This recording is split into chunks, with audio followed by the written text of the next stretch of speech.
Në të test drive, ne do flasim për një nga aktorët, gazetarët apo aktivistët më të njohur shqiptar, i cili ka një pasion të hershëm për makinat dhe motorët. Sot ne do flasim ndryshe sepse nuk do flasim për politik apo për profesionin, por ne do flasim për pasionin.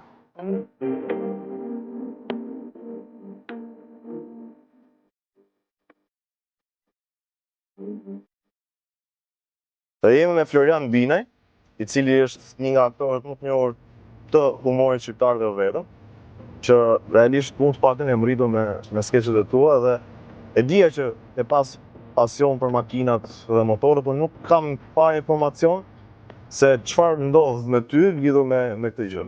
Cila ka qenë makina e parë që ke pasur? Makina e parë që kam pas ka qenë një E-Class i vitit 1986, nafte, 2 qips, i kuq flak, ka pasit kuqe si Ferrari. Kur bërë xhamanzi ishte makinë kuqezi fix si flamuri, jo. Dhe ishte aq e bukur për mua. Se makina e parë, po. Si makina e parë, si çdo makinë e parë. Sa që e vura e një Gjeni. Sepse Gjeni është një nga ferma më të bukura që ka jo vetëm Shqipëria, Shqiptaria, por ndoshta gjithë bota. Edhe për mua ajo makinë Ishte e bukur. Ishte më e bukur në botë. Shumë dakord. Po tani çfarë makine e? Tani kam një GLE Forestran, prap Mercedes-Benz, benzine, me motor të vogël 200, po që GLE me motor 200. Po palën është benzinë dhe është benzinë dhe këtu më vjen mirë se ke bërë zgjedhje dur, unë jam vetëm ke benzina, jo ke është miti i shkuar ai që kush e ka benzinë harxhon shumë, ka qenë dikur diferenca tash benzina është më e lirë. Po. E vërtet është.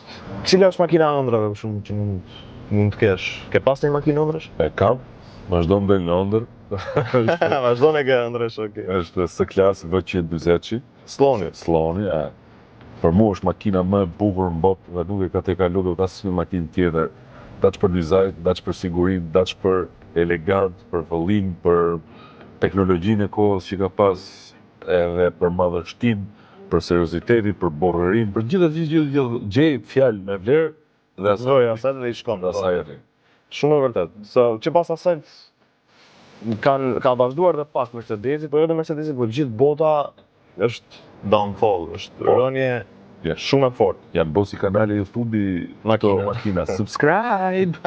Dhe të bërë subscribe. Po, që të kesh pasyra, që shohësh mbrapa, të bërë subscribe. Po, që të mbaj rripi të lidhë dhe të bërë subscription. Për vetëm 3 euro në muaj më të mbaj rripi lidhur. Po. Kjo është problemi me gjitha makinat. Po, motorët. Si ke motorët si kam pas qef me thonë drejtën, se kam pas edhe ca incidente në skenë me motorët.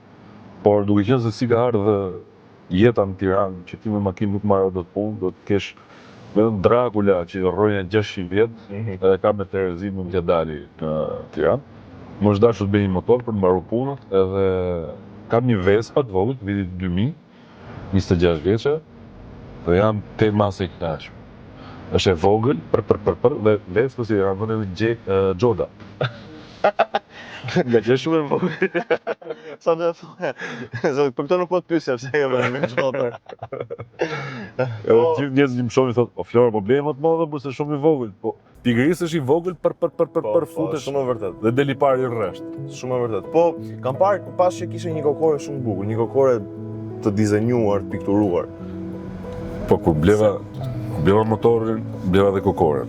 Mirë po kur eca me kokore, pash që gjithë këta çunat, gocat që bëjnë shpërndarje, ushqimesh, mallarash, poste të tjera me radhë, kishin gjithë një dhe kokore.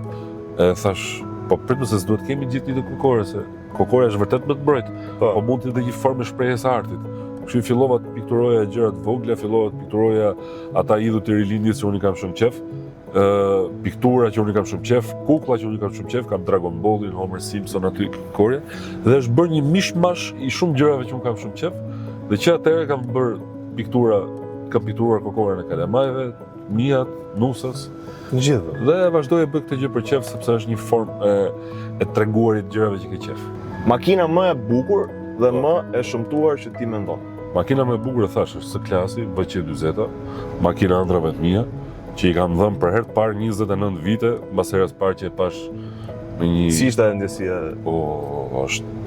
Domethënë, është vetëm një makinë që më ka dhënë ndjesinë që ti nuk po shkon drejt horizontit, po është horizonti që po vjen drejt teje. E vetmja. Dhe ka halal gjithë ligjenda.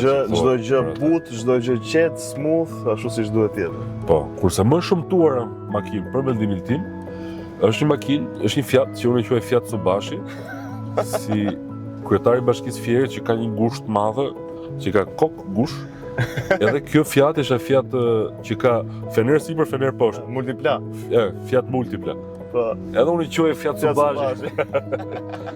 Tani që e the këtë domethënë nuk do e përmend multiplan, po thjesht Tsubashi që ka emrin që i shkon më shumë. Edhe ata dizenjatorët valla sigur e kanë bërë kështu, por mos e kemi bërë shumë vogël edhe këtë, po i shtojmë edhe i pal fener të tjerë më poshtë. Do dalim një temë tjetër që është shumë e rëndësishme për ne sepse e prekim çdo ditë. Çfarë nuk shkon me qarkullimin rrugor në Shqipëri, sidomos në Tiranë? Shumë gjëra. E para, semafor nuk janë sinkron fare me njëri tjetrin. Ti sapo kalon një jeshile, mbas 50 metrash vjet tjetri që është i kuq. Kuq, po. Fakti që nuk respekton që qarkullimi të jetë i zhdërvjellët, i lirshëm, duhet të respektojë një parim shumë thjesht që është trupi i njeriu. Në qendër ke zemra, erat e gjakut janë të gjëra dhe në periferi fillojnë ngushtohen.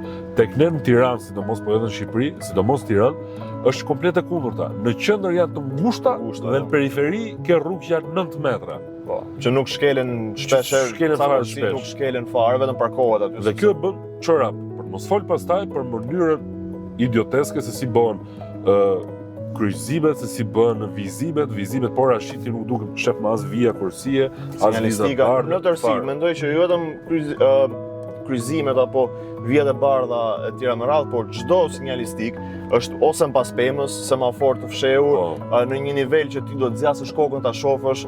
Pra nuk ka një sens logjik, jo për një gjë se ja bëjmë halal, po ti vetëm një problem. Po janë të gjitha. Edhe më gjithë aty ekspertit për shembull, po ti si e ke vënë tabelën mbas pemës? Ai thotë, po çfarë ka mëne valla, rrit pema. Jo, ai thotë, ne kemi mësuar në shkollë në vitin 1980 kur kemi mbaruar shkollën inxhinieri mekanike, kemi mësuar që tabela do të vjet 2 metra lartësi. Po a ka pema jo 2 metroshi aty, apo ka gjëra tjera, nuk intereson sepse ne kemi mësuar në shkollë që është 2 metra lartësi.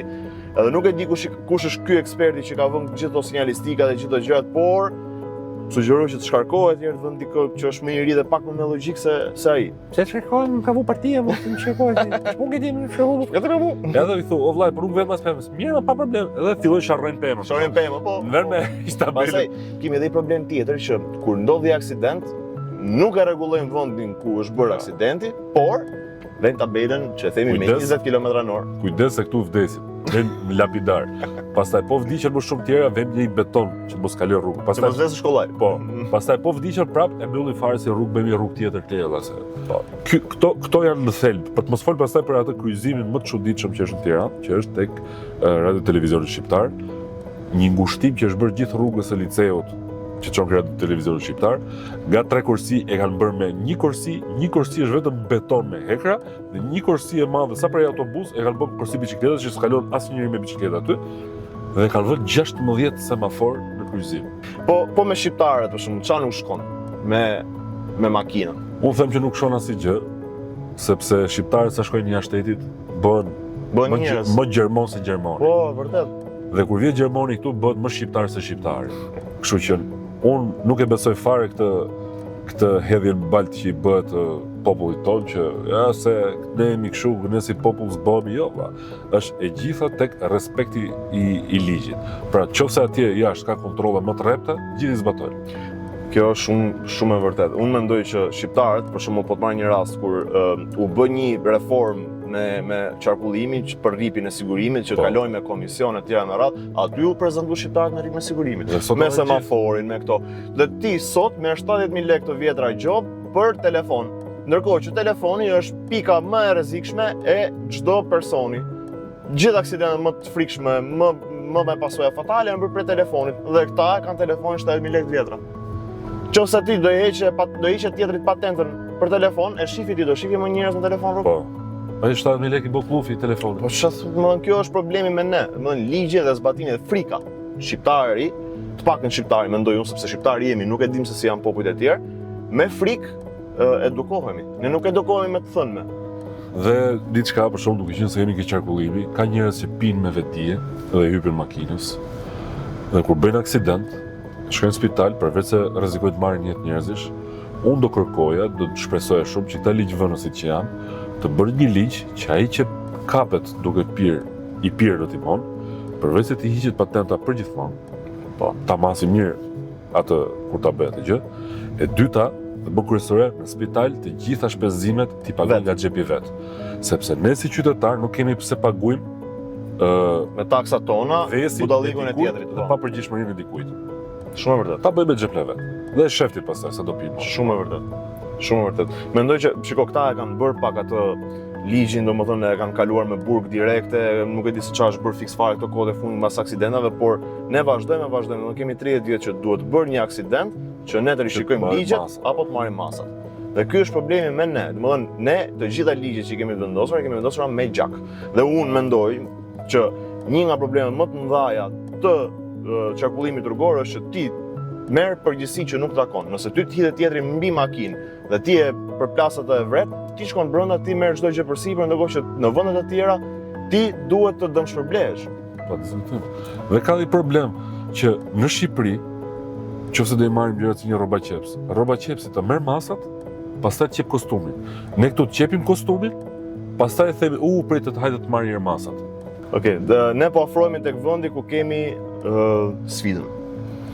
Pista është pista, nuk është pistë, është rrugë, është e siguruar, por sidoqoftë duhet të jemi të sigurt me veten tonë herë, pa diskutim.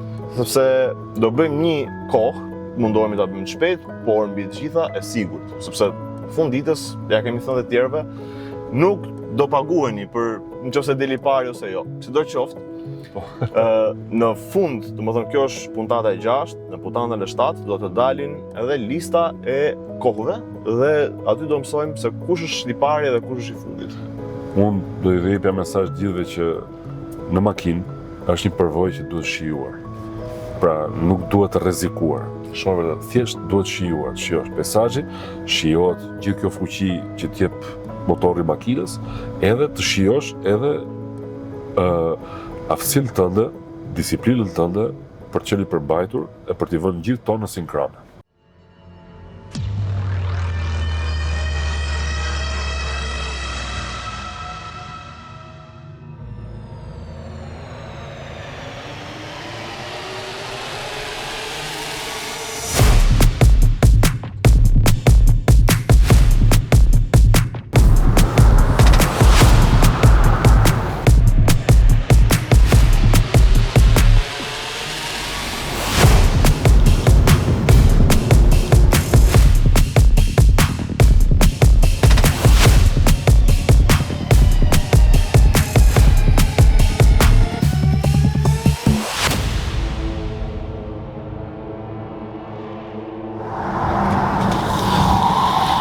Si shkoj? Mirë, shumë mirë. Si do duk xhiroja?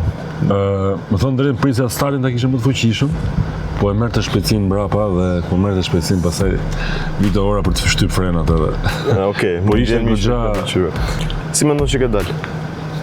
Jo ndër më të shpejtit, po besoj që kam bërë xhiro të shpejt. Shumë mirë. Unë e shtypa deri në fund.